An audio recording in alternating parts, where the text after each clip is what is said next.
ஒன்றை நீங்கள் முதலில் உணர்ந்தாக வேண்டும் என் உடன் பிறந்தார்களே. நீங்கள் அடிமைகள். உங்களோடு பிறந்ததால் நானும் அடிமை. நாம் அடிமை என்றால் நம் இனம் அடிமை.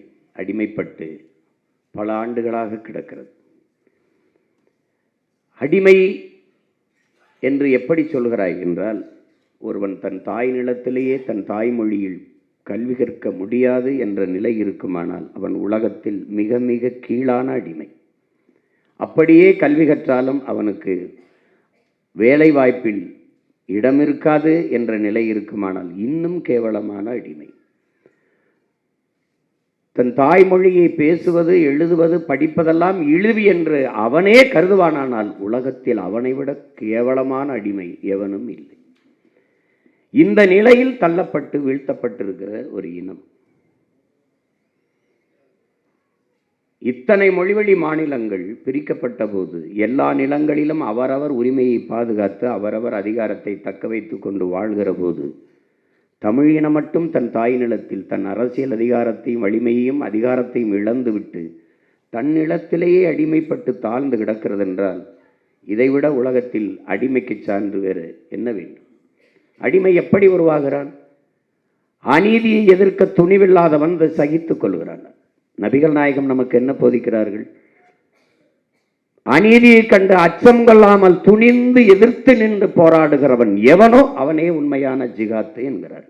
ஜிகாத் என்றால் புனித போராளி. உங்களுக்கு புரியும். அப்ப அந்த அநீதியை எதிர்க்க துணிவில்லாதவன் சகித்துக் கொள்கிறான். என்ன அநீதி? ஊழல் லஞ்சம் தெரிகிறது, தடுக்க முடியவில்லை, சகித்துக் கொள்வார். இவனை கொடுத்து பழகிக் கொள்கிறான். கண்ணு முன்னாடி வளங்கள் களவு போகிறது, கேட்க முடியவில்லை, சகித்துக் கொள்கிறார்.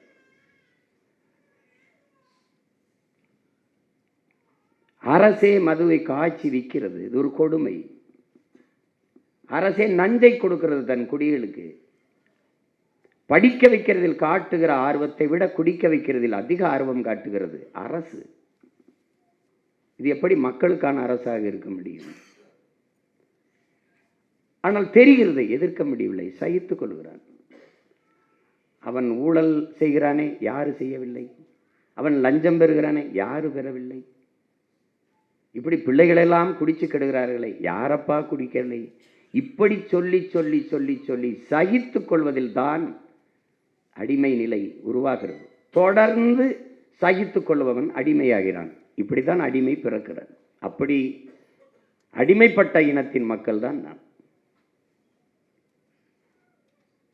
இறைமகன் இயேசு இறுதியில் அவரை சிலுவையில் அறைந்து ஈட்டியால் குத்தி கொள்ளும்போது அவர் சொல்லுவார், என் தந்தையே இவர்களை மன்னியுங்கள், என்ன செய்கிறோம் என்றே தெரியாது செய்து கொண்டிருக்கிறார்கள் என்று. அப்படி என் இன மக்கள் என்ன செய்கிறோம் என்றே தெரியாமல் செய்து செத்து போனார்கள், அடிமையாகி போனார்கள். அதிலும் கொடுமை, அடிமையாக வாழ்வதையே அருமையான சுதந்திரம் என்று கருதி கொண்டார்கள். இவர்களுக்கு கொண்டாட்டம் என்றால் என்ன, பண்டிகை என்றால் என்ன? மது குடிக்க வேண்டும், திரையரங்கில் போய் படம் பார்க்க வேண்டும், இவ்வளவுதான். மகிழ்ச்சி என்பதே இவ்வளவுதான். உலகத்தில் எந்த இனமும் பொழுதுபோக்கிற்கு இவ்வளவு முன்னுரிமை கொடுத்தது கிடையாது. கேளிக்கையில், பொழுதுபோக்கில், கேளிக்கையில் அதிக நாட்டம் கொண்ட ஒரு இனத்தின் மக்களை நீங்கள் புரட்சிக்கு தயார் செய்யவே முடியாது. அந்த கூட்டத்தில் ஒரு புரட்சியை தயார் செய்து கொண்டு போய்கொண்டிருக்கிறோம் என்றால் அது சாதாரண வேலை கிடையாது. அது சாதாரண வேலை கிடையாது.